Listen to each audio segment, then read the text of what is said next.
안녕하세요. 오늘도 사연 살롱을 찾아주셔서 감사합니다.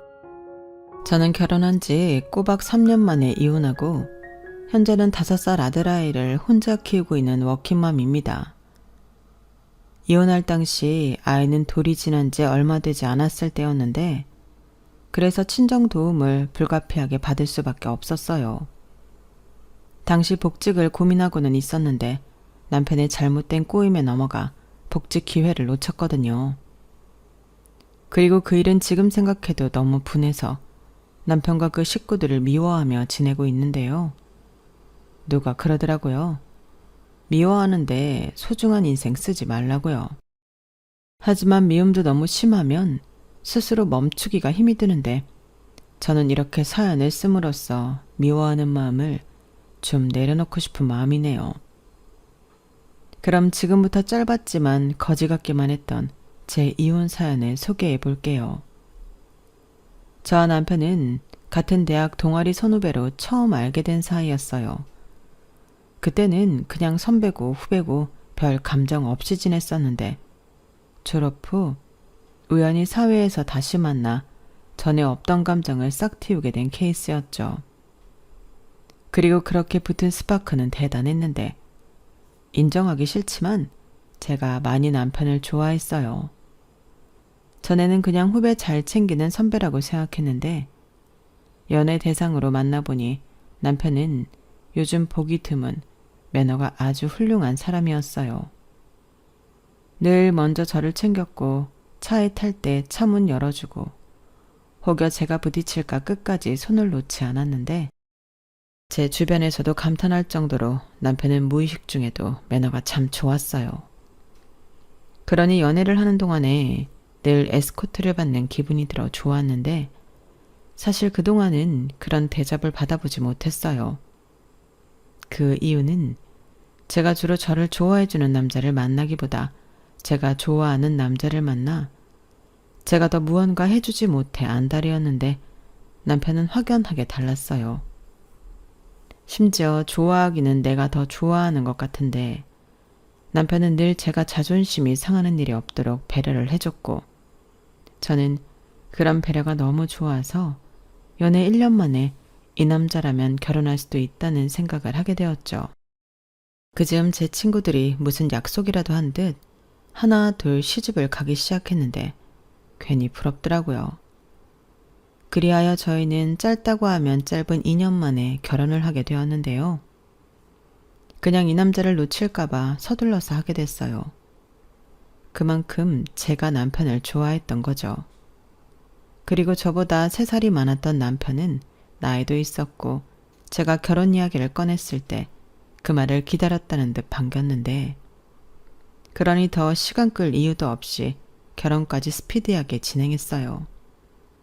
그리고 이젠 연인 사이가 아닌 부부가 된 우리는 행복한 신혼생활을 보냈는데요. 남편은 집안의 장남으로 가족들에게도 무척이나 잘하는 사람이었죠. 심지어 결혼해 생긴 장인 장모에게도 참 잘했는데 그래서 저희 부모님도 남편을 많이 좋아했어요. 특히 저희 아빠가 아들 같은 사이를 얻었다며 정말 많이 좋아하셨는데 저희는 딸만 둘인 집이라 아빠가 늘 아들 타령을 했어요. 그래서인지 사위를 아들처럼 생각하고 싶어 했는데 그에 반면 시댁은 저보다 더 2살이나 더 어린 시누이가 있었어요. 그러니까 시댁은 1남 1녀 남매가 있었는데 시누는 뭐랄까 같은 여자가 봐도 좀 위태위태해 보였어요. 왜 그냥 하루만 사는 사람들 있잖아요. 딱히 시집을 가고 싶어 하지도 않았고 그렇다고 일 욕심도 없어서 조금만 힘들어도 회사를 그만뒀는데 다행이라고 해야 할까요? 인물이 반반해서 신우를 쫓아다니는 남자들은 많았어요. 그러니 그 남자들이 자발적으로 지갑을 열어 신우 생활비를 대주다시피 했는데 신우도 딱히 싫은 티를 내지 않더라고요. 다만 시부모님은 저거 저러다 덜컥 애라도 만들어 오면 어쩌나. 나는 맨날 전전긍긍한다 라며 걱정이 많으셨는데요. 처음엔 제가 무슨 말을 들은 건가 깜짝 놀랐어요. 아무리 자기 딸이 날라리처럼 남자들 만나노는 걸 좋아해도 이렇게 대놓고 덜컥 임신하고 올까봐 걱정스럽다고 하진 않을 텐데. 그렇게 따지면 시부모님도 평범한 스타일은 아니었어요. 그러니까 딸이 저렇게 자유분방하게 살 수 있었을 거라 생각은 되는데 그 불똥이 저한테 튈지는 몰랐어요. 아니, 아들은 반듯하게 잘 키운 양반들이 더 조심스러운 딸은 왜 되는 대로 막 키웠을까요? 저는 늘 그 점이 의문스러웠는데요. 시어머니가 하시는 말이 있긴 했어요. 걔 둘은 뱃속에 있을 때부터 달랐어. 우리 준석이는 아들이라고 하기에는 그렇게 힘들지 않았거든.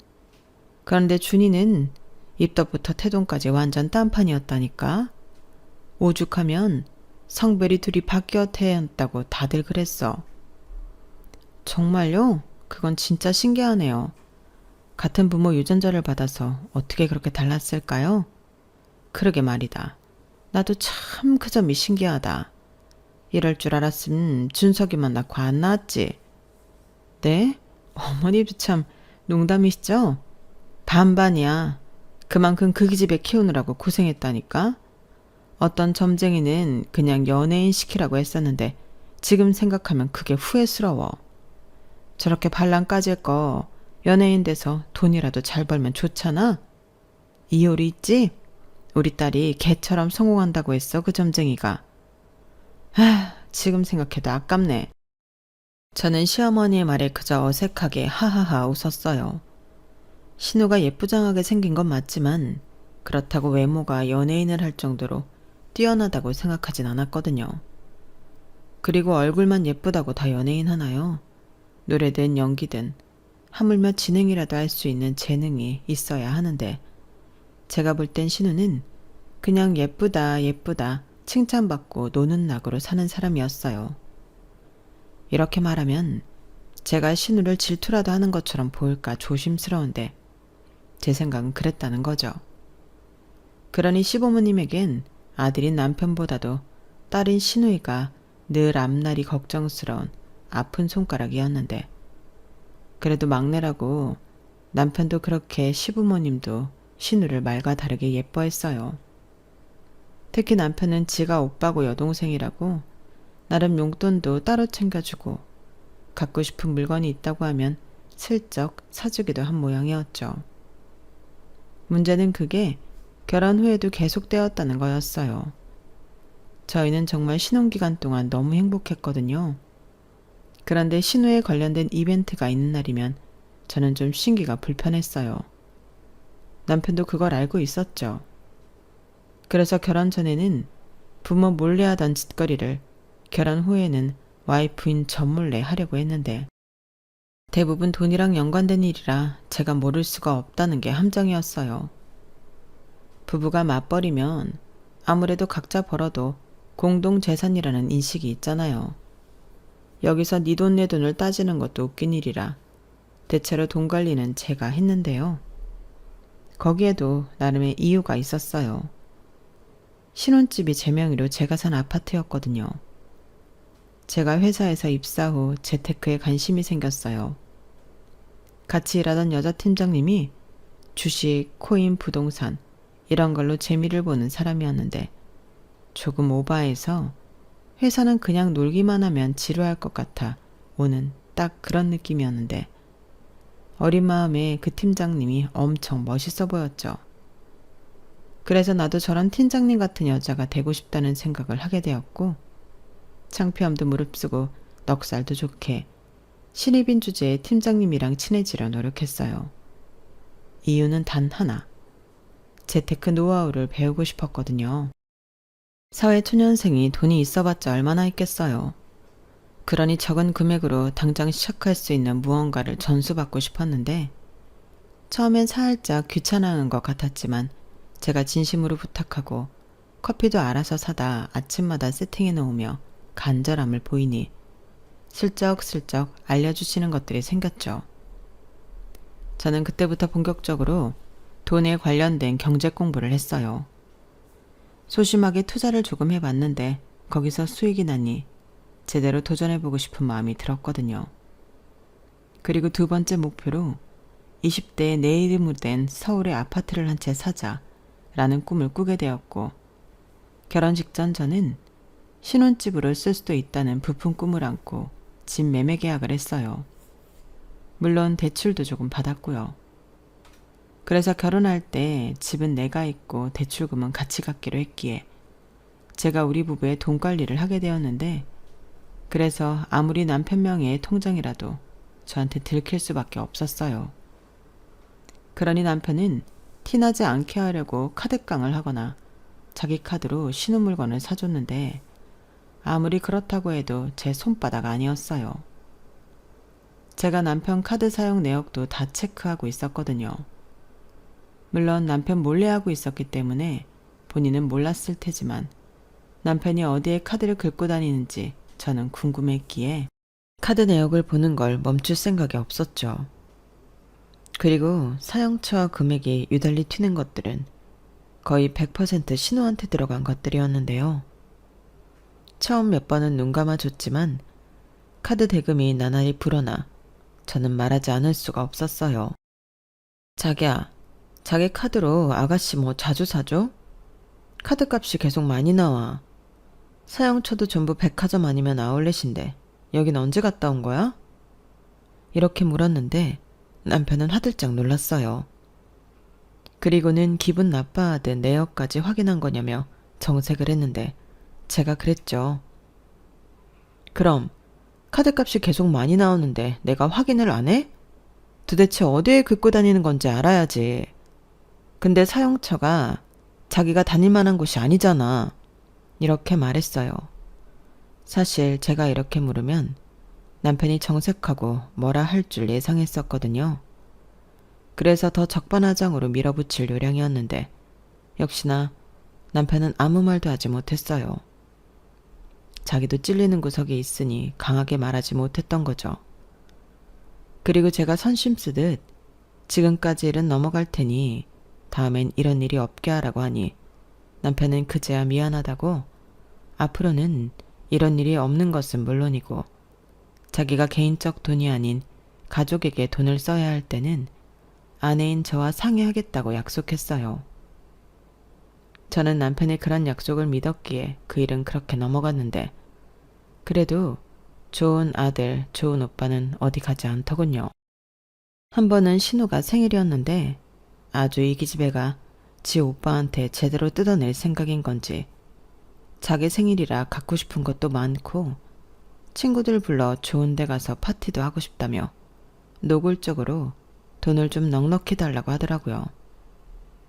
저는 눈을 동그랗게 뜨고 넉넉히라고 하면 얼마를 말하는 거냐. 남편이 말하기도 전에 나서서 정리를 하려고 했는데 신우는 굉장히 언짢은 얼굴로 저를 쳐다봤어요. 분명 아무 말도 하지 않았지만 얼굴이 네가 왜 나서냐 딱 그런 얼굴을 하고 있었죠. 게다가 아들 주머니는 쉽게 생각하던 시어머니도 이런 날 오빠가 동생 챙기는 거지. 너도 참 그렇다. 네가 우리 준석이한테 뭐라고 해서 요즘은 준이 쟤도 지 오빠 찬스도 잘 못 쓴다고 하던데 생일까지 못 챙기게 하려고? 그건 아니지. 라고 나서며 저에게 핀잔을 주셨는데요. 남편은 그게 기회라고 생각한 건지 지갑을 꺼내서 가지고 있던 현금을 모두 신우에게 줬어요. 5만 원짜리가 6장이었는데 기가 막혔죠. 그래도 10장이 들어있었으면 그걸 다 줬을 텐데 그게 어디냐. 저는 애써 좋았던 분위기를 망칠까 허벅지를 꼬집어가며 참았는데 30만 원 정도는 오빠가 용돈을 줄 수 있는 거 아니냐 라고 생각하실 수도 있겠지만 제가 벌써 신우한테 생일이라고 20만 원을 따로 봉투로 해줬기 때문에 저는 그게 지나치게 많다고 생각했어요. 막말로 저희가 월 1,000만 원씩 버는 사람들도 아니고 시부모님도 아닌 신우 생일인데 20만 원이면 충분하다고 생각했거든요. 그런데 제 예상을 깨고 50만 원이나 주게 된 꼴이니 다다음 시어머니 생신날은 어떻게 해야 하는 건지 짜증이 났고 남편한테 앞으로는 현금을 그렇게 많이 갖고 다니지 말라고 단도리를 했었죠. 저희 남편이 제가 카드 내역을 본다는 사실을 알고 난 이후부터 카드 대신 현금을 쓰기 시작했거든요. 그리고 그걸 알았을 때는 그것도 나쁘지 않다고 생각했는데 제 생각과는 다른 문제가 있었어요. 남편은 늘 지갑에 두둑하게 현금을 뽑아 갖고 다녔는데 따로 기록을 하는 것도 아니라서 어디에 얼마나 쓴지도 모르고 있더라고요. 그래서 계속 저 모양이면 그냥 내가 100만 원씩 한 달 용돈을 주는 게 맞지 않나 고민을 하고 있었는데 당시 남편 월급은 400만 원이 조금 넘었어요. 그러니까 제 기준에는 100만 원도 사실 많이 주는 거였는데 결혼 후 보니 남편 씀씀이가 생각보다 크다는 게 문제였어요. 게다가 자기 가족들 만나면 이렇게 뜯기고 저렇게 뜯기고 거기에 더해서 자기가 기분까지 내면 100만 원은 하루면 다 쓰는 돈이었는데 어떤 와이프가 그걸 좋아하나요? 당연히 저도 싫었죠. 그래서 좋았던 신혼생활 중에도 돈 문제 때문에 푸닥거리는 몇 번 했었는데 문제는 그게 잘 고쳐지지 않았다는 거였죠. 그러던 중 저는 임신을 했고 가족 계획 하에 한 임신이라 저는 최대한 쓸 수 있는 육아휴직과 재택근무를 신청했는데 제가 하는 일은 재택근무가 가능한 일이었어요. 그래서 아이가 태어나도 출근하지 않고 집에서 어느 정도 업무를 볼 수 있었는데요. 문제는 회사 내 인식이었어요. 어쩌다 한번 쓰는 거면 몰라도 아예 출근을 하지 않고 1년가량 재택근무를 하려고 보니 말이 많은 거 있죠. 분명 사구에는 최대 1년까지 쓸 수 있는 걸로 되어 있었는데 그냥 보여주기식 규칙이었나 봐요. 그래도 그때는 임신을 한 뒤로 철판을 깔고 하는 데까지는 하려고 했는데 역시나 아이를 낳고 출산휴가가 끝난 뒤 육아휴직 할지 재택근무를 할지 고르라는 회사의 통보가 날아왔어요. 둘 다 순차적으로 쓸 생각이었던 저는 난감할 수밖에 없었죠. 사실 저는 1년은 육아휴직, 1년은 재택근무 후 아이를 어린이집에 보내고 출근직으로 전환할 생각이었거든요. 그런데 그런 제 계획을 꿰뚫어 봤다는 듯 회사는 호락호락하지 않았고 저는 일단 육아휴직을 쓰기로 했어요. 그리고 그 이후 문제는 남편과 상의를 하려고 했어요. 남편은 그때도 제가 하고 싶은 대로 하라며 남일처럼 말을 하는 거 있죠. 그래서 한 번은 짜증이 나길래 그럼 내가 시우 돌까지 육아휴직 쓸 테니까 자기가 시우 어린이집 갈 때까지 육아휴직 써. 자기네 회사도 육아휴직 쓸 수 있잖아. 이렇게 말했죠. 남편을 기겁을 하며 무슨 남자가 육아휴직을 써. 그러다 나 잘려. 이렇게 말했는데 어째 신혼 초반부터 저의 행복은 점점 증폭이 되는 게 아니라 내리막길을 걷는 것만 같았어요. 사실 그건 제 입장에서는 씁쓸한 일이었는데요. 저는 남편과 결혼하면 행복이 2배가 될 줄 알았거든요. 그런데 실상은 엉뚱한 일에 스트레스 받고 남편에게 때때로 서운함을 느끼는 날이 많아졌는데 처음에는 임신해서 호르몬 때문이라고 생각했어요. 하지만 그건 호르몬이 아닌 저의 상식에 기반한 가치관이었고 가족을 위한다는 게 내가 아닌 시댁 식구들이라는 생각에 불만이 무서운 속도로 쌓이고 있었어요. 아, 이래서 남편을 남의 편, 그냥 시댁 편이라고 하는 건가?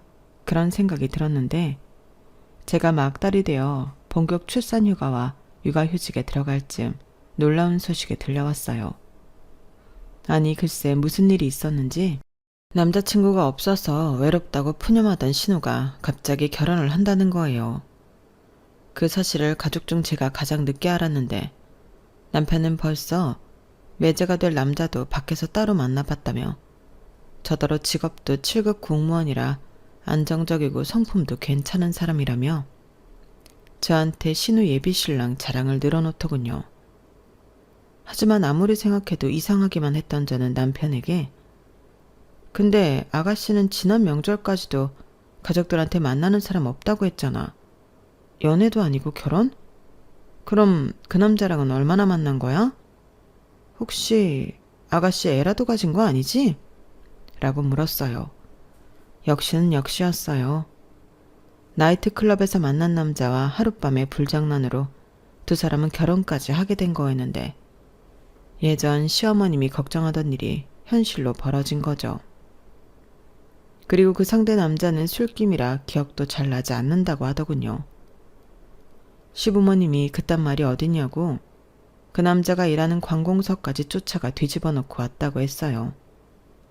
그러니 그 남자가 공무원인 것도 그렇고 당연히 그런 소란 같은 게 위에까지 보고가 되어 문제가 되었나 보던데 또 저희 시어머니가 원래 은근 협박을 잘하는 스타일이라 그 남자가 어지간히 괴로웠을 거라 짐작이 되었죠. 그리고 시어머니는 계속 자기 딸 인생 망쳐놓고 네가 공무원질을 계속할 수 있을 것 같냐며 대한민국 어디서도 공무원질 더는 못하게 개망신을 시켜주겠다고 제대로 협박을 한 모양이었어요. 결국 그 남자는 울며 겨자 먹기식으로 신우한테 깨어 장가를 가게 되었어요. 거기에 사돈이들 그 집 부모님도 당신 아들이 책임질 일을 했으니 어쩔 수 있냐 알겠다며 내키진 않지만 아이를 가진 신우를 며느리로 삼기로 한 그런 분위기 같았죠. 결혼식 때 보니 그쪽 시어머니는 신우를 별로 좋아하지 않는 게 저까지 느껴질 정도였어요. 그러니 아무리 천하의 분위기 파악 못하는 신우도 그런 시어머니의 눈치는 보는 것 같았는데 그 결혼식장에서 입이 찢어지게 좋아하는 사람들은 남편과 시부모님밖에 없었어요. 그도 그럴 게 우리 쪽 친척들도 놀기만 좋아하는 신우가 무슨 재주로 9급도 아닌 7급 공무원을 낚았냐며 감탄을 자아냈는데 시부모님은 그 모습에 더 어깨가 으쓱하신 것 같았어요. 그런데요. 출산일이 임박했던 저는 오늘 당장이라도 진통이 올 수도 있는 상황 속에서 치르는 신우 결혼식이 마냥 달갑지만은 않더군요. 그래도 어쩔 수 없이 참석은 했지만 기분은 별로 좋지 않았어요. 서 있는 것도 불편하고 앉아 있는 것도 불편한데 주변에는 온통 신경 써야 하는 사람들 뿐이니 죽을 맛인 거 있죠.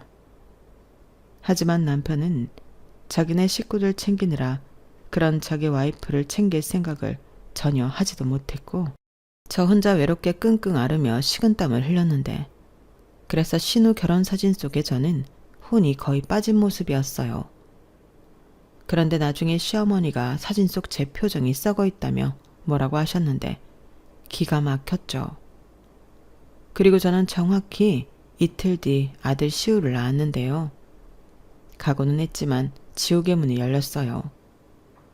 조리원에 2주 있는 사이 신우는 신혼여행도 다녀왔고 집들이도 모두 마쳤다는데 뭐 말로는 언니 어떡하죠?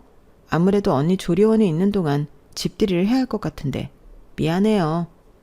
대신 우리는 나중에 좋은 데 가서 밥 먹어요. 라고 말뿐인 사과를 했는데 지도 저도 별로 아쉬운 마음은 하나도 없었죠. 그렇게 저는 어차피 육아휴직이 바로 시작이 되는 터라 신생아와 초보 엄마의 어설픈 육아가 시작되었는데요. 애도 울고 저도 울고 매일 장난이 아니었어요. 하루 16시간씩 컴퓨터 키보드를 쳐도 멀쩡했던 제 손목은 2달 만에 망가져버려서 주말이면 한의원에 출석해야만 버틸 수 있는 지경이 돼버렸거든요. 거기에 아들이라 그런지 몸무게도 무섭게 늘어나 안을 때마다 힘이 들었는데 제가 잘못 기를 들인 건지 아이는 등에 센서라도 달린 듯 바닥에 내려놓으면 울어서 늘 안고 다녔죠. 그래도 남편도 도와준다고 애는 많이 쓰긴 했는데 유감스럽게도 큰 도움은 되지 않았어요. 다른 집 아빠들은 그렇게 육아에 도움이 많이 된다고 하던데 이 인간은 의욕만 실력을 앞설 뿐 일만 배로 만들어주는 최악의 육아동지였다니까요. 그러니 아들아이 1년 동안은 순전히 제가 저를 갈아 아이를 키웠는데 그때 깨달았어요. 엄마는 아이를 낳는다고 되는 게 아니라 키우면서 된다는 걸요. 저희 아기가 돌이 되어 갈 즈음 제가 힘들게 간 그 길을 신우도 걷고 있었는데요. 그 집은 시어머니가 거의 매일 출근해서 애를 본다 하더군요. 신우는 딸을 낳았는데 그 딸도 순하지는 않아서 어지간히 애를 먹인다고 하더라고요. 게다가 밤낮이 바뀌어 밤이면 그렇게 울어제낀다고 했는데 그때 처음으로 신호가 짠하게 느껴지던 것 있죠. 하지만 이내 그 시간이 지나면 좀 철이 들겠구나 그런 생각도 하는 저였는데 그땐 몰랐어요. 아무 상관없다고 생각하던 신우의 딸이 제 이혼에 큰 영향을 미칠 줄을요. 저는 아들 시우의 돌잔치를 끝으로 복직을 고민하고 있었어요. 더 이상 육아휴직은 쓸 수 없었고 사직이냐 복직이냐 선택을 해야 했는데 당연히 제 선택은 복직이었어요. 하지만 이제 돌이 지난 어린아이를 어린이집이라는 곳에 보내려고 하니 그것도 영 마음이 놓이지 않았는데 1년 동안, 아니 뱃속에 있을 때부터 떨어진 적이 없던 모자지간이라 그런지 제 마음은 매일매일이 우울함 그 자체였어요. 그래서 솔직히 주변 식구들을 잘 챙기지 못했는데 그때 저희 친정 아빠가 크게 아프시다는 것도 나중에 알게 되어 너무 죄송했어요.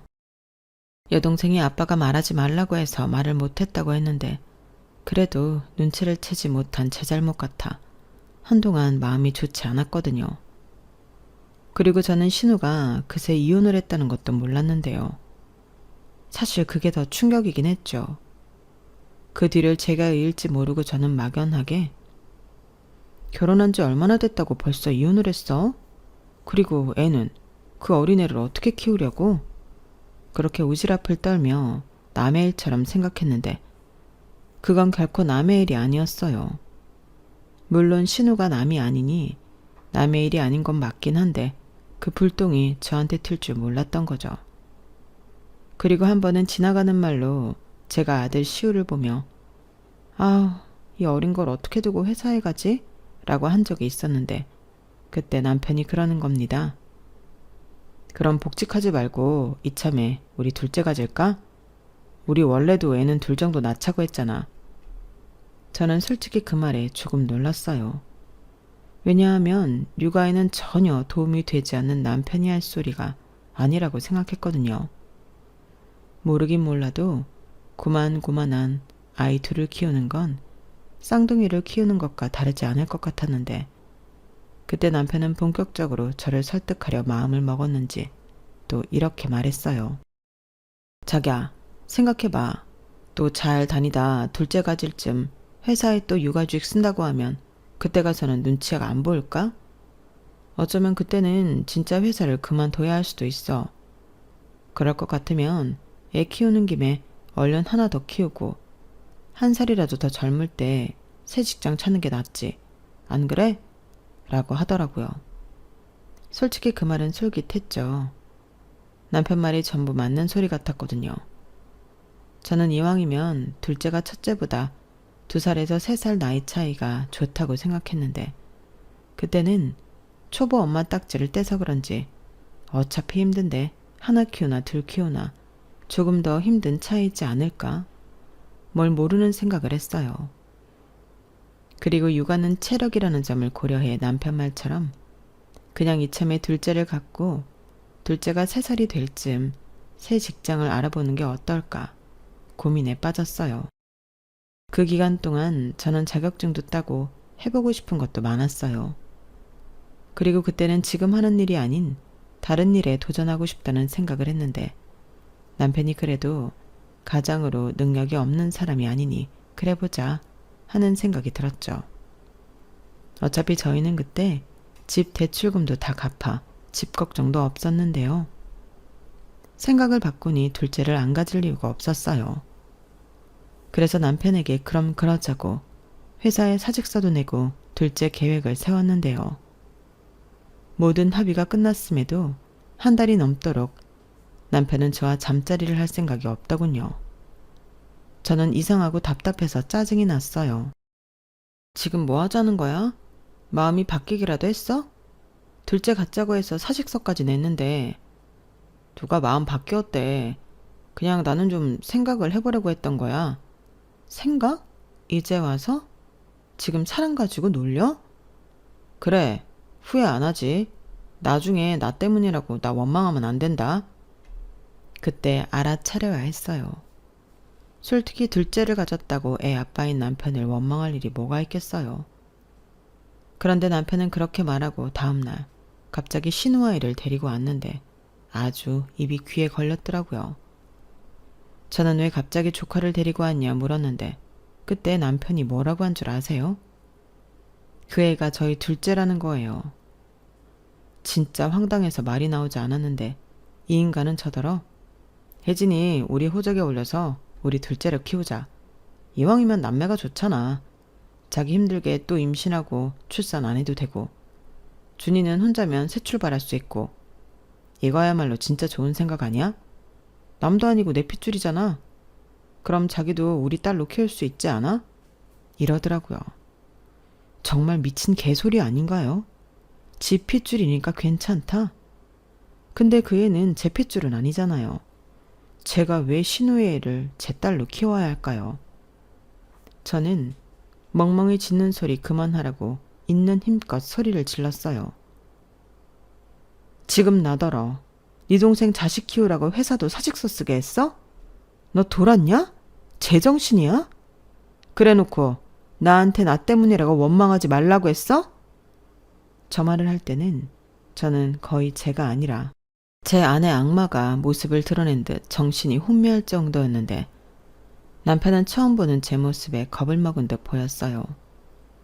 남편 품에 안긴 시조카는 자지러지게 울고 다행히 저희 아들은 친정에서 봐주신다고 데리고 갔는데 다행이었죠. 그리고 저는 이 문제를 하루빨리 해결하고 싶었는데요.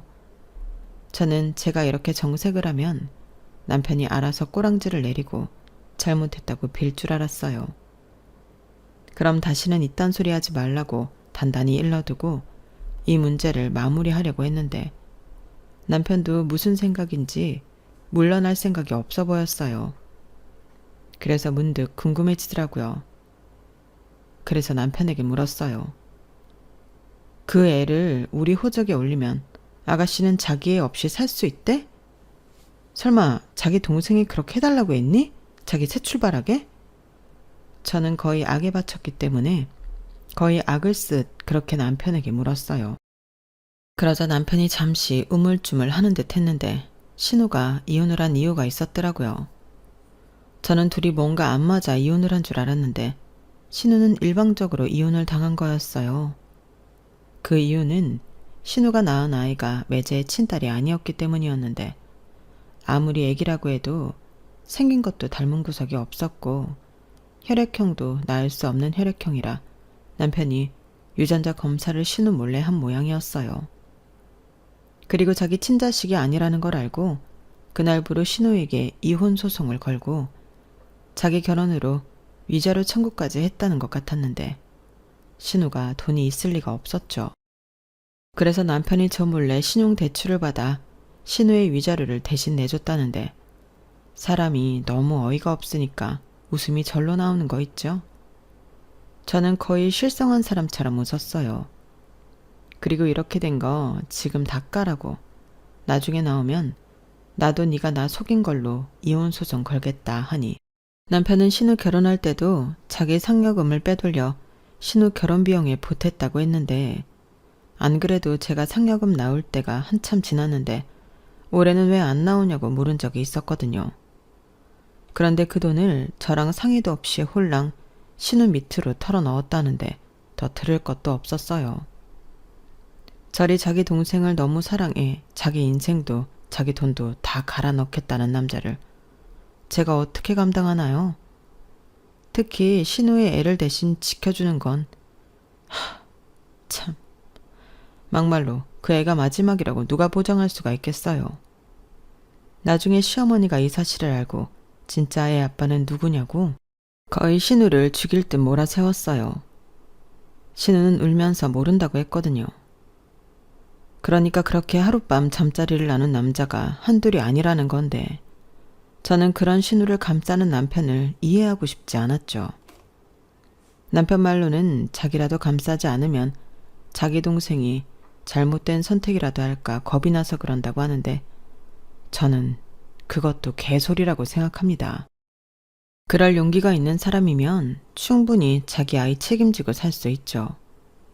그런데 이렇게 자기 오빠 편에 자기 자식을 떠맡는 사람이 무슨 마음가짐으로 그런 어마무시한 결심을 하겠어요.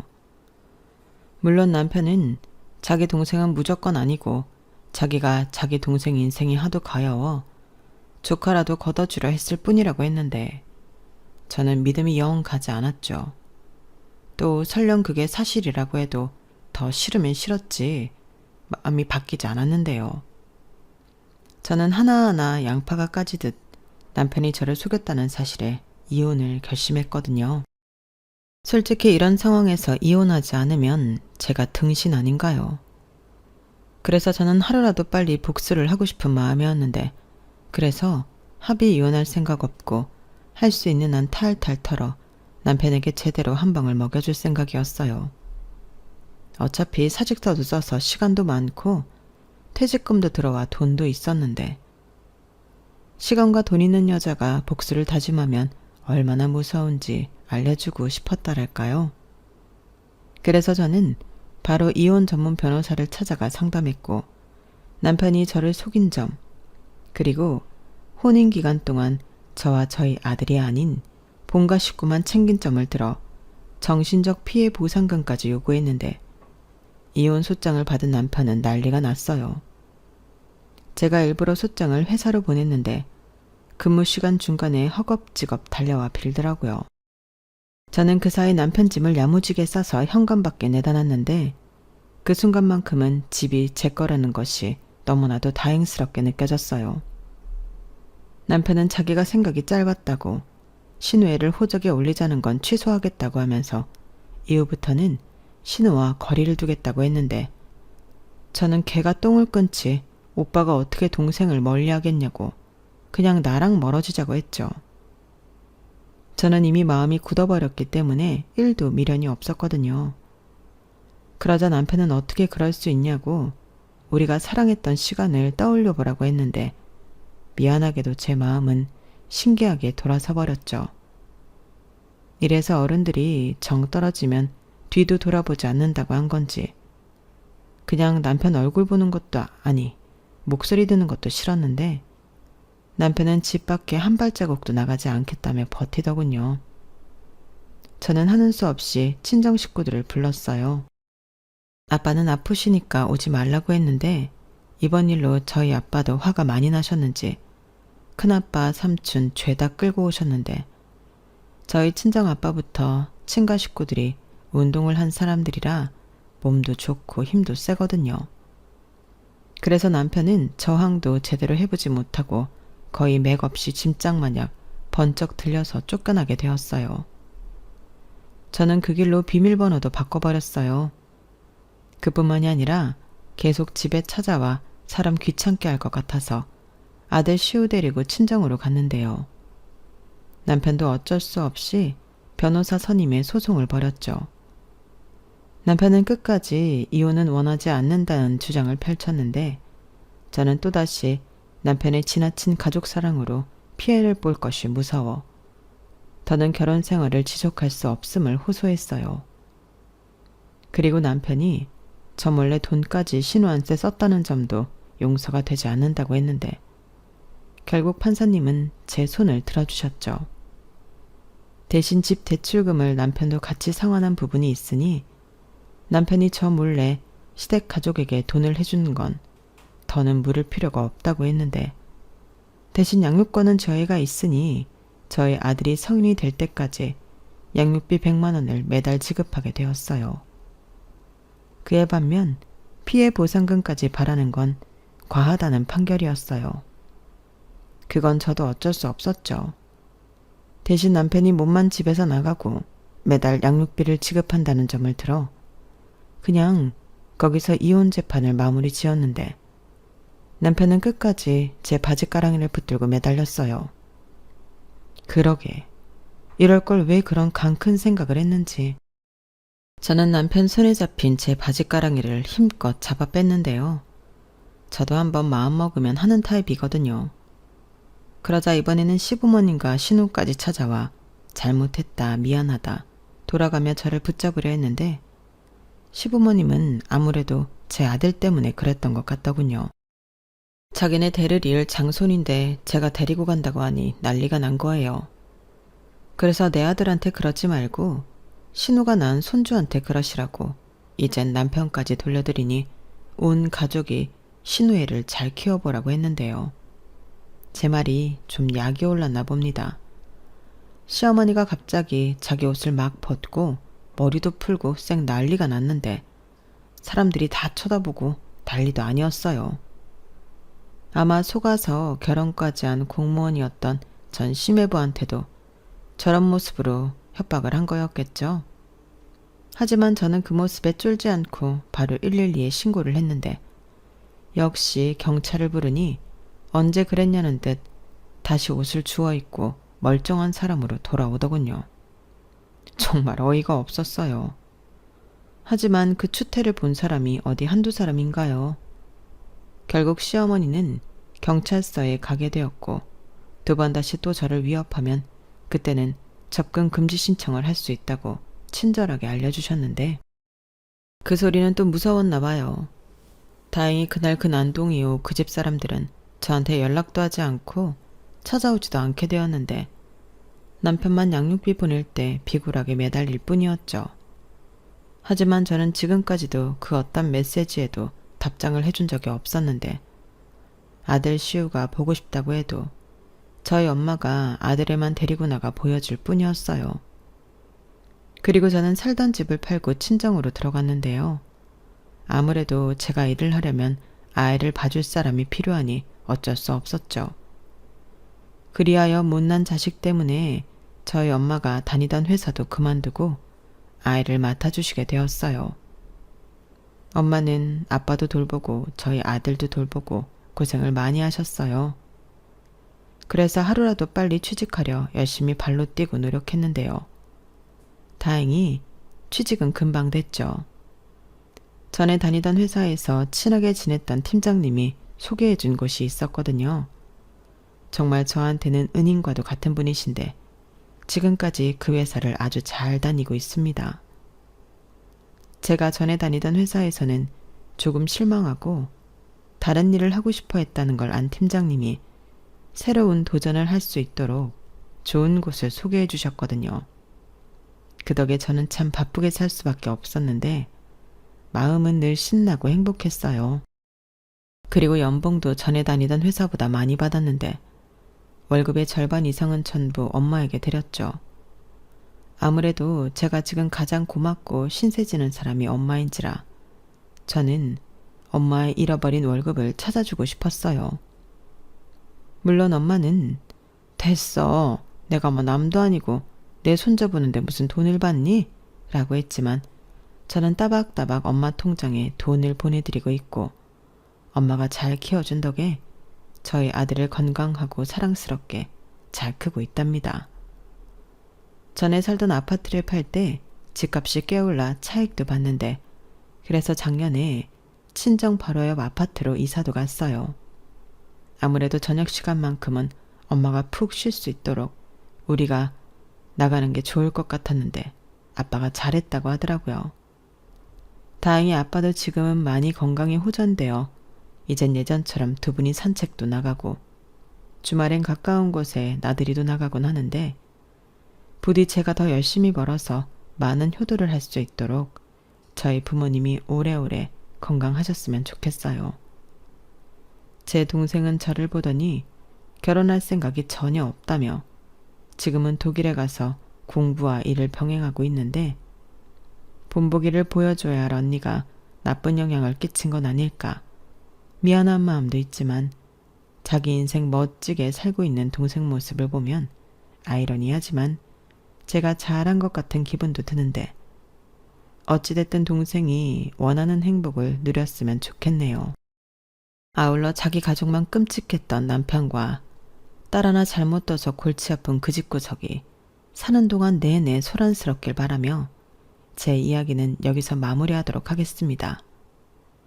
혹 제가 좀 지나쳤다 생각하시는 분들도 계실 수 있을 것 같아 사족을 좀 붙이자면 저는 그냥 그런 생각을 하는 남자랑 사는 게 싫었어요. 그게 이유라면 저에겐 진짜 큰 이유인데 저는 제 선택을 후회하지 않습니다. 사실 후회할 게 하나도 없거든요. 회사 생활도 더 나아졌고 경제 사정도 더 좋아졌는데 제가 무엇을 후회하겠어요?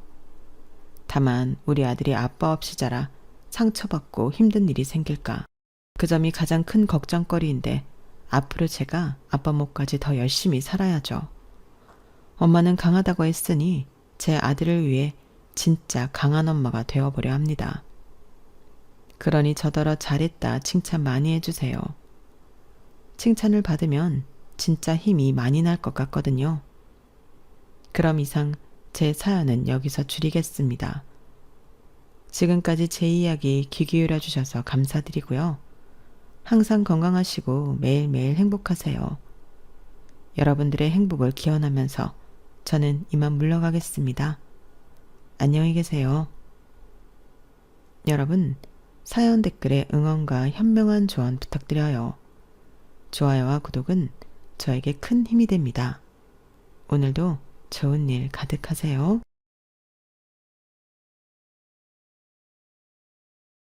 안녕하세요. 오늘도 사연 살롱을 찾아주셔서 감사합니다.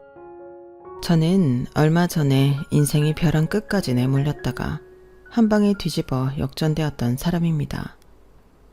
저는 세상에서 가장 철석같이 믿었던 사람들에게 배신을 당했었거든요.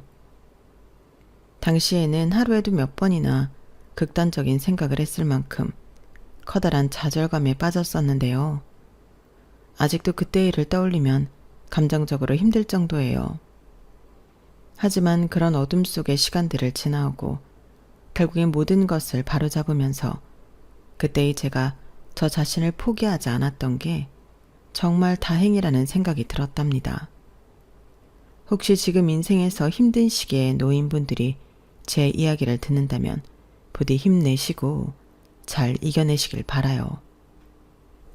저는 쌍둥이 자매를 키우는 평범한 워킹맘이었습니다. 수도권 내 신도시 아파트에서 딸아이 둘과 남편과 함께 살아가면서 동네 중심 상가에 작은 에스테틱 샵을 열어 운영하는 사람이었죠. 저의 생활은 남들과 크게 다르지 않은 그저 평범한 삶이었어요. 남편은 작은 마케팅 회사를 운영하는 사람이었는데 직원 2명과 함께 여러 외주를 받으며 안정적인 수익을 창출하는 사람이었죠. 저희는 둘 다 소소한 자영업을 하는 사람으로서 서로의 일을 잘 이해해 주었고 손발이 참 잘 맞는 부부였습니다. 남편은 광고업계에 몸담는 만큼 늘 성격이 둥글둥글하고 유쾌한 사람이었어요. 두 딸 역시 그런 아빠를 참 좋아했죠. 우리 딸들 생일 축하해. 헐, 이거 진짜 갖고 싶었던 옷인데 아빠 진짜 고마워요. 언니는 뭐 받았어? 내가 좋아하는 만화책. 너무 좋아.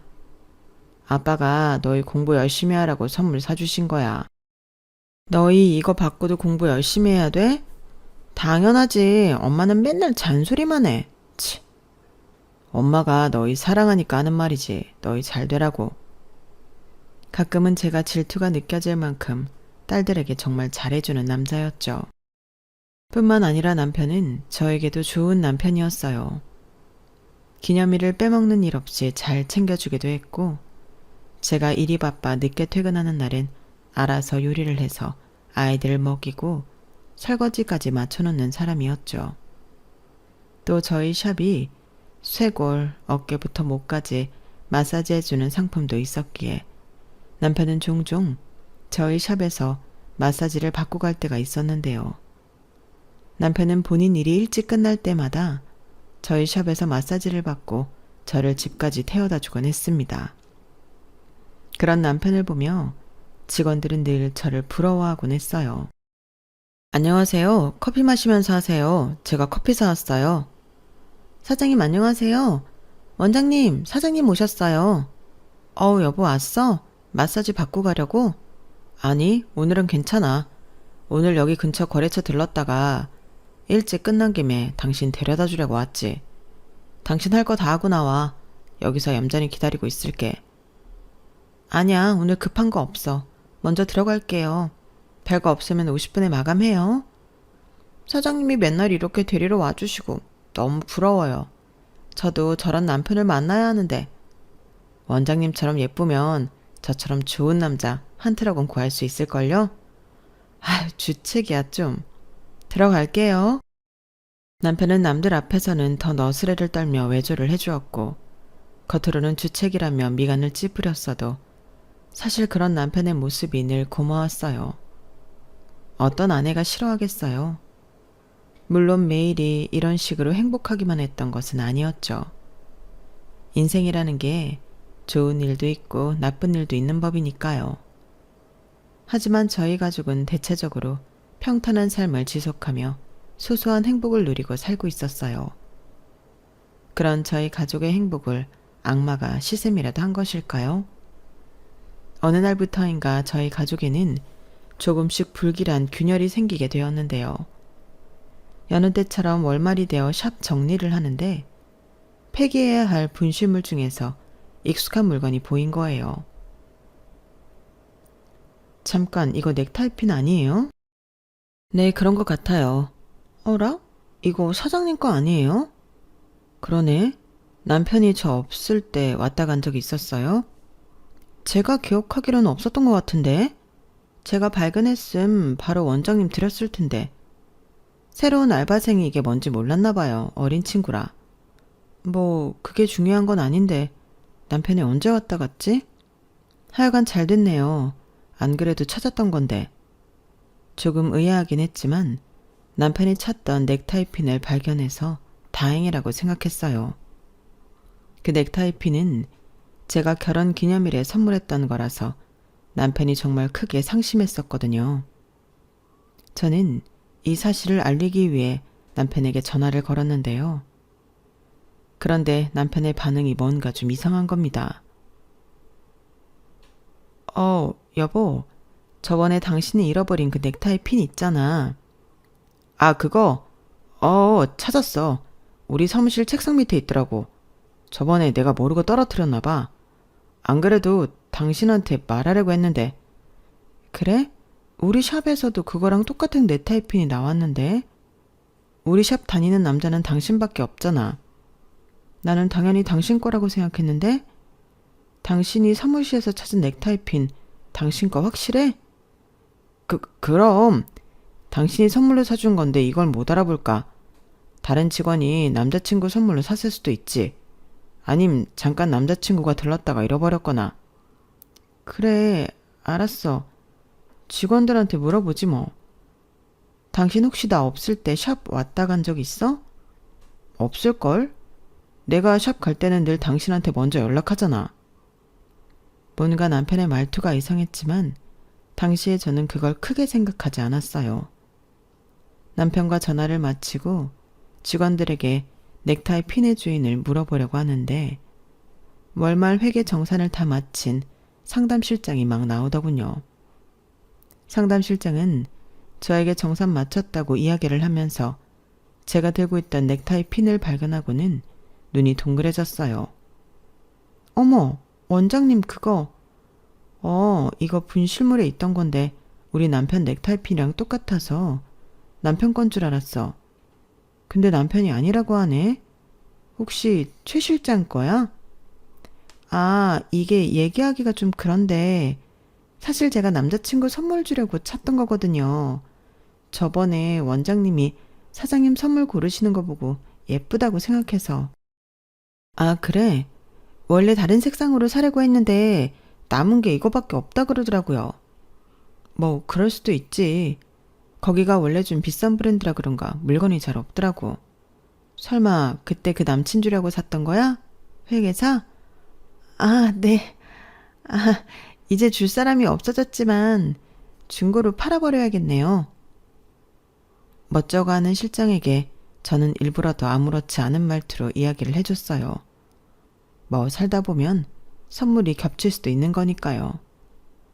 실장은 저와 워낙 끈끈한 사이였기 때문에 그런 사소한 일로 무안을 주고 싶지도 않았고요. 상담실장은 제가 샵을 막 차릴 때부터 10년이 넘는 기간 동안 함께 고생해왔던 직원이라 제가 가장 믿는 사람이었거든요. 어쨌든 그건 사소한 해프닝에 불과했으니 금방 넘어가게 되었어요. 그런데 그 일로부터 몇 주가 지났을 무렵 예상치도 못했던 일이 저한테 벌어지기 시작했는데요. 하루는 제가 강성 고객 때문에 야근을 해야만 했었어요. 서비스 업종에 있다 보니 몇 달에 한 번씩 강성 고객이 생기는 경우야 그다지 특이한 일은 아니었죠. 다만 시간이 늦어져 모든 직원들이 먼저 퇴근하고 저 혼자 일을 처리한 뒤 문을 잠그고 갔고, 특이한 일이 벌어진 건 그 다음 날이었습니다. 오픈을 하려고 하는데 안쪽 마사지실에서 남자 속옷이 나온 거였어요. 직원들은 난리가 났고 저도 굉장히 놀랐죠. 놀라고 불쾌했습니다. 대체 그런 물건이 왜 거기 떡하니 있었는지 모르겠더라고요. 문제는 전날 저녁 늦게까지 있었던 저에게 직원들의 눈길이 자연스럽게 향했다는 거였어요. 원장님, 혹시 어제 사장님이랑... 아니야. 서로 바빠 죽겠는데 무슨. 하필이면 CCTV 수리 맡겼을 때 이런 일이 생길 줄 몰랐네. 일단 건물 CCTV에 찍힌 거 있나 알아보고 올게. 다들 오픈 준비들 하고 있어. 네, 원장님. 근데 저희 정말 괜찮아요. 못하는 소리가 없어 아주. 조용히들 하고 얼른 치워. 직원들은 자기네들끼리 키득거리며 오픈 준비를 했고, 저는 관리실에 가서 전체 건물의 CCTV를 확인해 보았어요. 그런데 밤사이 샵에 들어간 사람이 아무도 없는 것이었어요. 저는 일단은 건물 CCTV에 대해서는 직원들에게 아무 말도 안 하고 평소처럼 샵을 운영했습니다. 하지만 머리가 굉장히 복잡할 수밖에 없었죠. 밤사이 출입한 사람이 없으면 샵 내부에 있는 직원들 중 한 명의 행동이라고밖에 설명이 안 됐으니까요. 제 직원을 의심하고 싶진 않았지만 어쩔 수 없이 한 명씩 차근히 생각을 해보아도 도무지 범인이 누군지 모르겠더군요. 그렇게 찝찝한 상태로 이틀이 지났어요. 그 사이 직원들을 한 명씩 원장실로 따라 불러 그날의 일을 물어보아도 딱히 뾰족한 답이 나오질 않았죠. 그렇다고 그냥 넘어가자니 직원들 중 누군가 샵 안에서 이상한 일을 한 것도 그냥 넘어갈 사안이 아니었고, 혹여나 외부인이 몰래 들어온 거라면 더더욱 그냥 넘어갈 수가 없는 사안이라 그럴 수가 없더군요.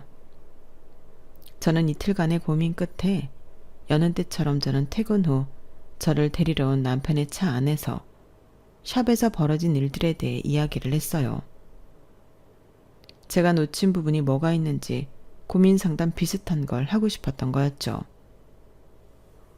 이틀 내내 직원들이며 CCTV를 확인해봐도 왜 이런 일이 벌어졌는지 모르겠어. 근데 속옷이라니 그냥 넘어갈 수가 없잖아. 설마 진짜로 이상한 변태가 들어왔다 갔을까봐. 내가 그때부터 매일 늦게까지 남아서 문단속 전부 2번씩 체크하고 퇴근해. 대체 왜 이런 일이 벌어진 건지 모르겠어. 그래? 아무리 생각해봐도 모르겠어? 그렇다니까. 내가 뭘 놓치고 있는 건지. 직원들도 처음엔 당신이 왔다 간 줄 알고 웃기만 했는데 지금은 왜들 그러는지 나만 보면 지들끼리 쑥덕거려 기분 나쁘게. 하필 CCTV도 나가 있고. 당신이 생각했을 땐 어때? 무슨 뾰족한 수가 없을까? 그날 늦게까지 샵에 있었던 건 당신 혼자라며. 나한테 물어볼 필요가 있어? 아니, 당신이 기계 같은 거 잘 다루니까 물어본 거지. 내가 CCTV 영상에서 놓친 게 있을 수도 있고, 또... 언제까지 사람 바보 만들 거야? 당신 정말 너무한 거 아니야? 갑자기 언성을 높이는 남편 때문에 저는 깜짝 놀랐어요. 남편은 핸들을 확 틀어 골목으로 들어가 차를 세우더니 씩씩거리면서 핸드폰을 내밀더군요. 남편이 보여준 건 저희 샵 리뷰 페이지였는데요. 그곳에는 기함할 만한 글이 하나 적혀 있었어요. 여기 원장 유부녀인데 바람핌. 내가 오늘 저녁에 봄. 애도 둘이나 있다던데 왜 그러고 사냐? 정확히 이틀 전에 올라온 댓글이었죠. 저는 너무 당황해서 목소리도 잘 안 나오더군요. 겨우 쥐어짜내서 형편없는 목소리로 남편에게 얘기했어요. 당신 이걸 믿어? 무슨 이런 말도 안 되는 소리를. 이런 게 있으면 나한테 먼저 물어보지 그랬어. 내가 이럴 사람 아니라는 거 알면서. 목격자가 있대잖아, 목격자가. 그리고 내가 물어봤으면 당신이 순순히 인정했을 것 같아? 지금도 이렇게 끝까지 발뺌하는데? 나 이 사람 고소할 거야. 진짜 나 그런 적 없어. 나는 그날 밤 늦게까지 샵에 있다가 집으로 간 게 다야. 내가 그날 걸문 CCTV 보여줄게. 정말이야. 나 혼자 있었다니까? 그럼 이건 뭔데? 남편은 주머니에서 손바닥만한 지퍼백을 꺼내 제 무릎 위로 던졌어요. 그 안에는 숙박업소에 있을 법한 일회용품들과 라이터가 들어있었죠. 라이터에는 숙박업소 전화번호가 새겨져 있었고요. 이게 뭐야? 당신이 바람을 핀다는 증거. 내가 이걸 발견하고 얼마나 기가 찼는지. 누구야? 대체 어떤 놈이랑 바람이 났냐고. 난 아니야. 난 이런 거 집에 들고 온 적도 없어. 이거 어디서 난 거야? 당신 그 파란색 가방에서 찾은 거야. 당신 어느 호텔이든 갈 때마다 일회용품 챙겨오는 거 내가 몰라? 근데 이거 뭐야? 우리 가족이 여행 안 한 지가 몇 년인데 이런 게 왜 나오냐고. 담배도 안 피는 사람이 라이터는 또 뭐고? 저는 너무 당황해서 말도 잘 안 나왔어요. 죽을 만큼 억울한데 남편의 말 맞다나 저는 정말로 그런 일회용품을 챙기는 습관이 있었거든요. 그러니 뭐라고 반박해야 할지도 모르겠고 말문이 턱 막히더군요. 제 가방에서 그런 물건들이 왜 나왔는지도 알 수가 없었고요. 제가 아무 말도 못하고 있자 남편은 주먹으로 핸들을 쾅 내리치더니 한동안 씩씩대다가 다시 시동을 걸었어요. 저희는 집에 도착할 때까지 단 한마디도 나누지 않았습니다. 그리고는 일주일 정도 남보다도 못한 사이로 지냈죠. 그 일주일 동안 어디서부터 어떻게 오해를 풀어야 하는지도 몰랐던 저는 앵무새처럼 맹세코 그런 짓을 저지르지 않았다는 말만 반복했어요. 하지만 남편은 기어코 이혼 서류를 가지고 오더군요. 저희는 결국 이혼 절차를 밟게 되었습니다. 남편이 주장한 저의 이혼 사유는 제 외도였는데 저는 절대 그런 적이 없다고 반박했죠.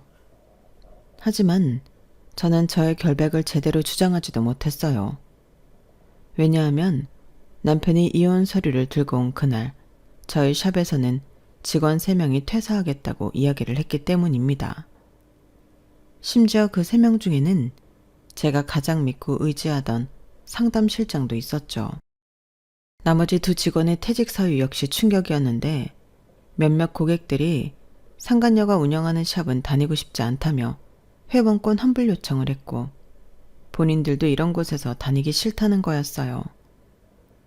제가 남편과의 일로 정신이 없어 그런 일이 있었다는 걸 며칠이 지나고 나서야 알아버린 거였죠. 2 직원은 본인들 평판도 걱정된다더군요. 제가 아무리 그건 오해라고 말해도 절 안 믿는 눈치였어요. 그렇게 직원 2를 퇴직 처리하는데 눈물이 저절로 핑 돌더라고요. 마지막으로 상담실장과 면담을 하는데 상담실장은 제 손을 잡고 절 믿는다고 이야기해 주었어요. 저는 원장님 믿어요. 절대 그러실 분이 아니라는 걸요. 시기가 너무 안 좋아서 저도 정말 마음이 안 좋은데 제가 새로 만난 남자친구랑 결혼을 약속하게 되었거든요. 연인이 된 지는 얼마 안 됐지만 알고 지낸 지 오래되어서 살림부터 차리고 내년 중에 식도 올리기로 했어요. 그런데 신혼집이 지방이라서 아무래도 제가 일을 관둬야 할 것 같아서요. 원장님 힘드신 상황일 텐데 타이밍이 이렇게 돼서 너무 죄송해요. 인수인계는 잘하고 가겠습니다. 아니야. 너무 잘 됐어. 좋은 일로 관두는 거라니 오히려 마음이 좋네. 그런데 이사를 바로 해야 돼? 2달만, 아니 1달만 더 일해주면 안 될까? 지금 최 실장까지 관두면 직원 2명이랑 나밖에 안 남는데 갑자기 실장직을 해줄 인력을 구하기도 어렵고 말이야. 새로운 사람 구할 때까지 1달만 기다려주면 안 돼? 지금 사는 집 계약이 이번 달까지라서요. 3주 안에는 사람을 구해야 제가 인수인계까지 하고 나갈 수 있을 것 같아요. 정말 죄송해요. 알았어. 내가 최대한 사람을 구해볼게. 고마워. 결혼 날짜는 그럼 아직 안 잡힌 거야? 그건 아직요. 날짜 잡히면 연락 꼭 드릴게요. 그동안 잘 지내세요, 원장님. 다른 직원분들이랑은 오해 꼭 풀길 바랄게요. 그나마 실장이 저를 믿어주고 좋게 마무리를 할 수 있어서 마음에 큰 위안이 되었어요. 하지만 현실은 훨씬 더 참담했습니다. 저희 샵의 평판은 제 생각보다 훨씬 더 안 좋아진 상태였고 있던 고객들도 다 나가는 판이라 새로운 고객을 유치하는 게 정말 어려웠어요. 그러다 보니 새로운 실장을 하겠다고 들어오는 사람도 없었죠. 약속했던 한 달이 거의 다 되어가도 사람을 못 구하니 급한 대로 제가 그간의 업무 내용을 다 전달받을 수밖에 없었어요. 그렇게 일은 일대로 꼬이고 남편은 남편대로 위자료를 달라고 하니 정신이 하나도 없었죠. 당시 너무 힘들었던 저는 저를 만나주지도 않는 남편에게 이틀에 한 번꼴로 전화를 걸어 저는 정말로 바람을 핀 적이 없다고 믿어달라고 울면서 빌었지만 남편은 들은 척도 하지 않더군요. 결국 저는 그렇게 혼자가 되었습니다. 아니, 중학생인 딸 둘을 홀로 키워야 하는 싱글맘이 되었죠. 남편이 아이들이 저를 닮아 얼굴 보기도 힘들다며 양육권을 포기해버렸거든요. 남편에게 엄청나게 위자료를 물어주고 샵은 샵대로 운영난이니 두 아이를 키울 길이 막막했어요. 저에게 남은 건 대출 2개나 끼어있는 아파트뿐이었죠. 그나마 아파트가 제 명이었기에 이사를 가지 않아도 되었던 게 불행 중 다행이었던 것 같네요. 하지만 삶은 또다시 제 뒤통수를 치더군요. 어느 날 본사에서 연락이 온 거예요. 정산이 안 맞는다고요. 회계 업무를 총괄하던 실장의 컴퓨터를 꺼서 본사에서 말한 내용을 확인하려고 보니 저에게 보여주었던 장부랑은 전혀 다른 내용의 장부가 있더군요. 머리를 한 대 맞은 듯이 저는 멍하니 2개의 장부를 보고 있을 수밖에 없었어요. 그리고 뒤이어 엄청난 분노가 찾아왔죠. 실장은 그동안 4천만 원 이상의 돈을 횡령해왔던 거였어요. 당장 실장의 전화번호로 전화를 때렸더니 아예 없는 번호라고 나오더군요. SNS 계정도 전부 막혀버렸고요. 이 여자가 어디로 도망갔는지도 모르고 연락도 되지 않으니 당장 손해를 메울 수도 없었어요. 그 여자의 범죄로 인해 제 샵은 운영이 불가능한 수준으로 빈털터리가 되었고 결국 저는 14년간 공들여 가까웠던 샵을 처분할 수밖에 없었습니다. 최대한 손실을 줄이기 위해 팔 수 있는 건 전부 팔아치워야 했죠.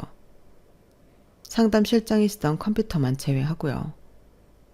수천만 원의 돈을 횡령한 실장한테 법적인 대응을 하는 것보다 당장 생계가 급했던 저는 일자리를 구하느라 시간을 한참 보내게 되었어요. 일자리를 구하러 다닌 지 3개월 만에 겨우 화장품 용기를 포장하는 일을 구하게 된 저는 하루 종일 모자 마스크를 쓰고 기계처럼 일만 했습니다.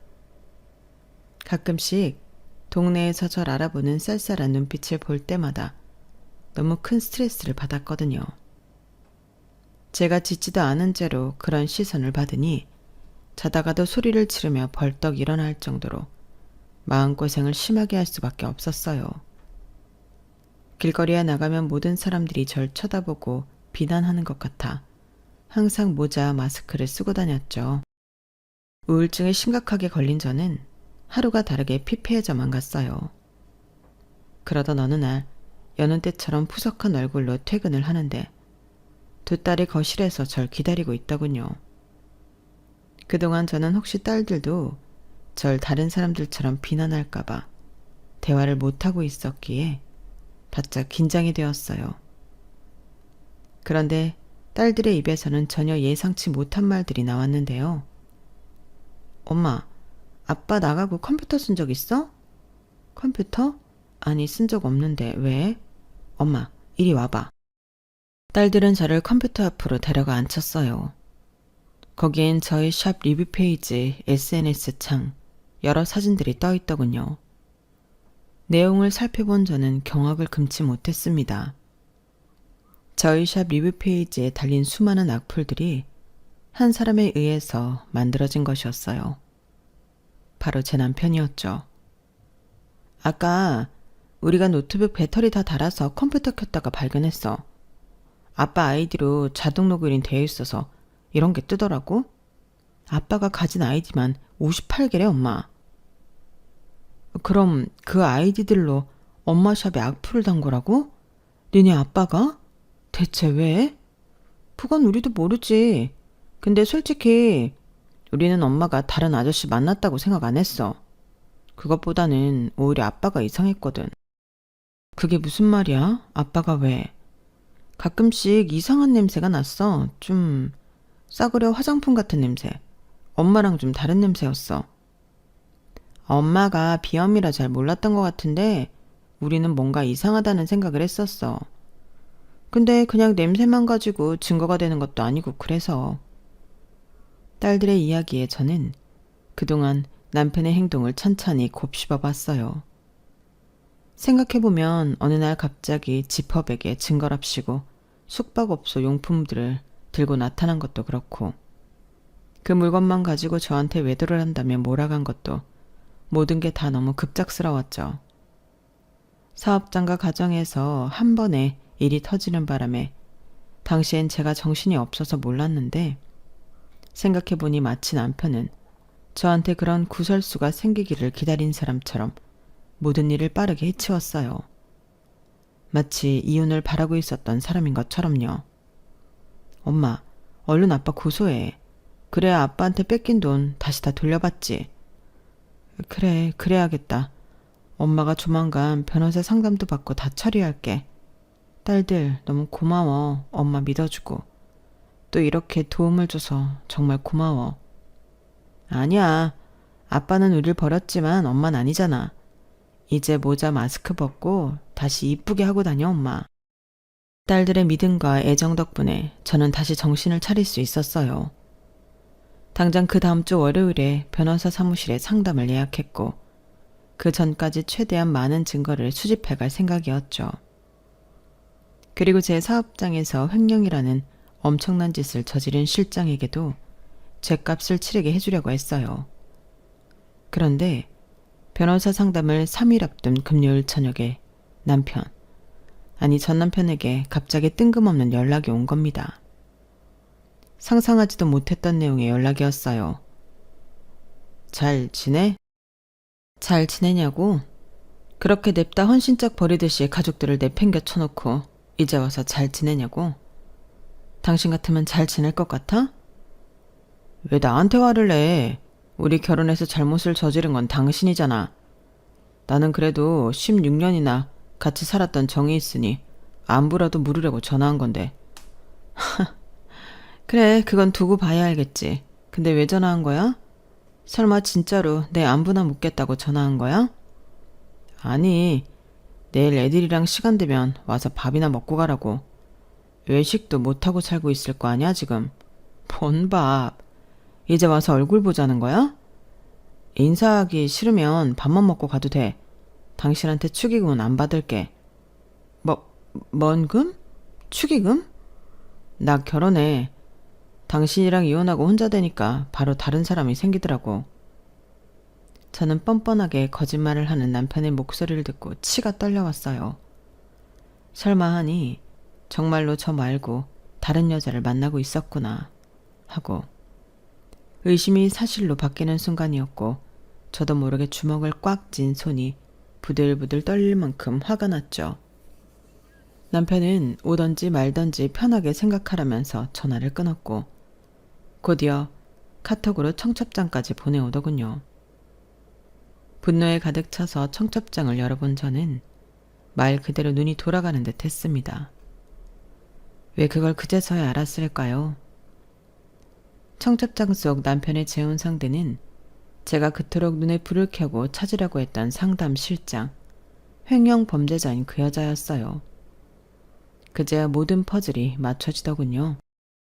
하필이면 저 혼자 야근하는 날 놓여져 있던 남자 속옷이며 하필이면 그날 저녁에 올라온 제 외도 목격담까지, 그리고 하필이면 제 남편의 넥타이 핀과 똑같은 넥타이 핀을 남자친구한테 선물하려고 했다는 실장의 말까지요. 이 두 연놈들이 서로 짜고 치고 내 인생을 송두리째 뒤집어 버렸구나 하고 깨닫자마자 저는 그 자리에서 주저앉을 수밖에 없었어요. 이 모든 사실을 알았으니 저도 가만히 있을 수만은 없었습니다. 저는 다시 벌떡 일어나 샵을 처분하고도 가지고 있던 실장의 컴퓨터와 남편의 아이디로 접속되어 있는 저희 집 컴퓨터를 나란히 놓았어요. 그리고 이 두 사람이 언제부터 내통을 했는지 그간의 행적을 낱낱이 뒤져보기로 했습니다. 저에게 자초지종을 들은 제 딸들은 같이 두 팔을 걷어붙이고 증거를 찾아주었죠. 밤 12시가 넘어가자 두 딸은 이제 저에게 그만 들어가 자라고 등을 떠밀었어요. 엄마, 이제 얼른 자. 신부 앞에서 다크서클 여기까지 내려온 채로 나타날 거야? 이제 우리가 나머지 알아서 할 테니까 일단 팩부터 붙여. 얼른. 너희는 어떡하고? 아예 그럼 다 같이 자고 내일 다시 하던지 해야지. 우리는 어려서 밤좀 새도 피부 안 망가져. 괜찮아, 괜찮아. 귀여운 두 딸의 재촉에 저는 정말 오랜만에 피식하고 웃을 수가 있었어요. 그리고 딸들이 말한 대로 팩을 하고 먼저 잠자리에 들었죠. 두 년놈들의 결혼식은 오후 5시였고 저희는 그 시간까지 만반의 준비를 했습니다. 특히 저희 세 모녀는 최대한 화려하게 치장을 하고 예식장에 갔어요. 저 멀리서 한바구음을 짓고 하객들을 맞이하는 전 남편의 모습이 보이더군요. 신부 대기실 앞 사람들도 북적였고요. 곧이어 예식이 시작되어 사람들이 전부 식장 안으로 들어갔고 신랑이 먼저 입장을 했습니다. 신랑은 아주 입이 귀에 걸린 채로 버진로드를 자랑스럽게 걸어가더군요. 다 큰 딸이 둘이나 있는 양반이 온갖 주책은 다 떨어댔어요. 뒤이어 신부가 입장할 차례가 되었죠. 사람들의 시선은 신부가 입장할 곳으로 향했고 감미로운 음악이 깔리기 시작했습니다. 드디어 신부가 등장해 버진로드로 막 오른 순간 저는 버진로드 한가운데로 올라가 신부의 앞길을 딱 가로막았어요. 제 뒤통수를 친 그 마녀 같은 여자는 버진로드에 올라온 저를 보고 기겁을 하더군요. 사회자에게 이벤트가 있다고 속인 뒤 마이크를 가져갔던 제 딸들이 우렁차게 제 소개를 하기 시작했어요. 여러분, 오늘의 아름다운 신부 앞에 선 분은 신부에게 수천만 원 상당의 금액을 사기당한 피해자입니다. 동시에 신랑과 16년 동안 성실한 결혼 생활을 이어오다가 한순간에 배신을 당한 아내입니다. 여러분, 용기 내 버진로드에 오른 피해자를 큰 박수로 맞이해 주시기 바랍니다. 전 남편 그 인간은 얼굴이 흑빛이 되어 후다닥 버진로드로 달려나왔어요. 웅성거리던 하객들의 말소리는 신부 입장곡이 뚝 끊기면서 더욱 커졌죠. 내가 그동안 최 실장한테 얼마나 잘해줬는데 남의 남편이랑 뒤에서 더러운 짓을 저지르는 것도 모자라서 내 사업장에서 4천만 원을 횡령해? 네가 그러고도 사람이야? 끓어오르는 분노로 인해 저는 저절로 단전에서부터 나온 우렁찬 목소리로 신부를 비난했습니다. 제 말에 아무런 반박도 못하고 있는 신부를 보고 하객들은 손가락질까지 하면서 쑥덕거렸죠. 여길 어떻게 알고 온 거예요? 내 전 남편이자 최 실장 현 남편이 알려줬다. 왜? 그러게, 왜 죄를 짓고 살아서 이 꼴을 당하니? 당신 미쳤어? 여기가 어디라고? 이 여자한테 결혼식장을 알려주면 어떡해? 최 실장은 이제 체면 따위는 개나 준 듯 전 남편을 보고 버럭 소리를 질렀어요. 잠시 당황한 전 남편도 질세라 목소리를 높였죠. 내가 당신이 그딴 짓까지 저질렀는 줄 어떻게 알았어? 아니, 시키는 짓만 하지 왜 시키지도 않은 짓을 해가지고 이 사달을 만들어? 시키는 짓? 그 시키는 짓이 대체 뭔데? 어? 나도 좀 알자. 그 시키는 짓이 뭔데? 제가 전 남편의 말꼬리를 잡고 비아냥거리자 최 실장은 단박에 전 남편에게 말조심하라며 윽박을 질렀어요. 하지만 최 실장의 노력에도 불구하고 전 남편이 최 실장에게 시킨 짓은 곧 예식장 화면을 통해 적나라하게 드러나고 말았습니다. 하객들이 스크린을 보며 놀라자 그제야 신랑과 신부도 스크린을 보고 곧바로 굳어버렸어요. 스크린엔 저희 세 모녀가 밤새 컴퓨터를 뒤지다가 발견한 두 사람의 SNS 대화 내용이 떠 있었거든요. 당신은 내가 시키는 대로만 해. 그때 샀던 그 속옷 있지? 그거 샵 안에 잘 보이는 곳에 놔두라고. 아니, 넥타이 핀 같은 걸 흘리고 가면 어떡해. 내가 그거 수습한 나라고 별 말도 안 되는 핑계 댔던 거 알아? 당신 아내가 멍청해서 다행이지. 댓글 좀 더 올리면 안 돼? 오래된 고객들은 원장 평판 따위는 신경도 안 쓴단 말이야. 남일이라고 관심도 안 가진다고. 그럼 당신이 샵 망한다고 소문을 좀 내면 되잖아. 회원 관리를 10년 넘게 했다는 사람이 그 정도 능력도 없냐? 원장님 소문 때문에 샵 망할 거라는 식으로 말을 하면 되잖아. 빼도 박도 못하는 증거들이 우수수 쏟아져 나오자 신부는 무거운 드레스를 낑낑거리며 안아 들고는 몸을 돌려 예식장을 빠져나가려고 했어요. 저는 굳이 힘들이지 않고 드레스 자락을 살포시 밟고 신부에게 말을 건넸죠. 어딜 도망가? 네가 치른 죗값은 치르고 가야지. 아, 이거 안 나? 아, 정말 드레스 망가지면 네가 책임질 거야? 나이도 어린 게 어디서 반말을 찍찍해. 네가 저지른 일이잖아. 네가 남의 남편이랑 뒤에서 더러운 짓 저지르고 네 팔자 스스로 꼰 거잖아. 그래놓고 뭘 잘했다고 어디서 싸가지 없이 니니거려? 아빠는 어딜 도망가? 땡땡 광고회사 운영하는 43세 신랑 백혜찬 씨 어딜 도망가시냐고요? 상간녀한테 눈이 멀어서 처자식 등쳐먹고 배신 때린 백혜찬 씨 지금 도망가면 뭐 지은 죄가 없어지는 줄 알아? 일이 틀어질 걸 알고 도망가려는 두 년놈들을 저와 제 딸들은 각자 한 명씩 맡아 도망가지 못하게 붙잡고 놀아줬어요. 왜냐하면 저희 계획의 마지막 피날레는 아직 도착하질 않았거든요. 그리고 솔직히 피날레를 기다리는 김에 그 두 년놈들을 더 망신 주고 싶었던 마음도 컸습니다. 낑낑거리는 두 사람이 사람들의 질타와 비난을 받는 사이 드디어 피날레가 도착했는데요. 최현주 씨 맞으시죠? 저희와 같이 서로 가주셔야겠습니다. 제가 왜요? 저 아니에요. 뭔 줄 알고 아니라고 하시죠? 이 드레스부터 어떻게 좀... 저는 이미 경찰 두 분이 오자마자 두 딸과 얌전히 함께 버진로드 밑으로 내려왔는데 본인이 몸부림치다 드레스 밑자락의 대부분이 버진로드 뒤로 넘어가 있던 신부는 결국 버진로드 밑으로 거꾸로 떨어지고 말았어요. 그 장면을 보고 저희 세 모녀는 배꼽을 잡고 깔깔거렸죠. 드레스 무게가 그렇게 무거운 줄은 결혼을 해봤던 저도 처음 알았네요. 드레스 자락에 파묻혀 다리만 버둥거리던 그 사기꾼은 결국 온 머리가 산발이 된 채로 경찰들에게 붙들려 나갔고 저희 모녀도 산뜻한 마음으로 예식장을 떠날 수 있었답니다. 그 이외엔 많은 일들이 정상으로 돌아올 수 있었어요.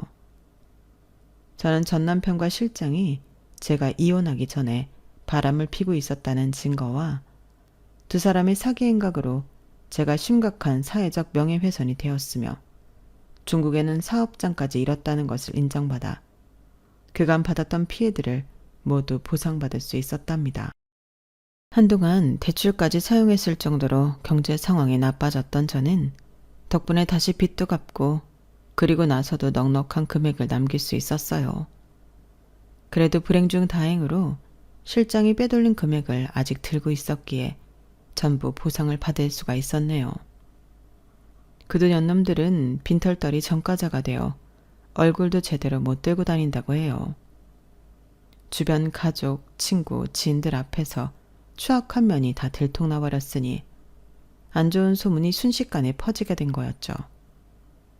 죄 없는 사람한테 억지로 나쁜 누명을 씌워 사람 피를 말리려 들더니 본인들이 그대로 그 죄값을 받는 모습이 저로서는 상당히 고소했네요. 반면 그날의 일을 계기로 딸들과 저는 서로 더욱 더 애틋하고 친한 사이가 되었답니다. 그간 제가 의기소침해하며 딸들과 진지한 대화도 나누지 못했다는 게 너무 미안했고 그런 저를 오히려 믿고 힘을 더해준 게 너무 고마웠어요. 그래서 딸들에게 앞으로 더욱더 잘해주려고 노력을 하고 있죠. 저는 여전히 화장품 포장 일을 하고 있어요. 현재로서는 조금씩이라도 저축을 해서 새로운 사업장을 오픈할 계획을 가지고 있는데 시간을 두고 천천히 진행해 보려고 합니다. 지금까지 저의 이야기를 들어주셔서 감사합니다. 저는 극단적으로 우울했던 과거에서 벗어난 이후 제 몸과 제 딸들을 잘 돌보면서 지내고 있어요.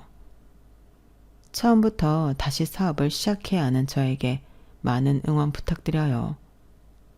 여러분의 앞길도 앞으로 더 큰 성공이 가득하시길 바랄게요. 감사합니다. 여러분, 사연 댓글에 응원과 현명한 조언 부탁드려요. 좋아요와 구독은 저에게 큰 힘이 됩니다. 오늘도 좋은 일 가득하세요.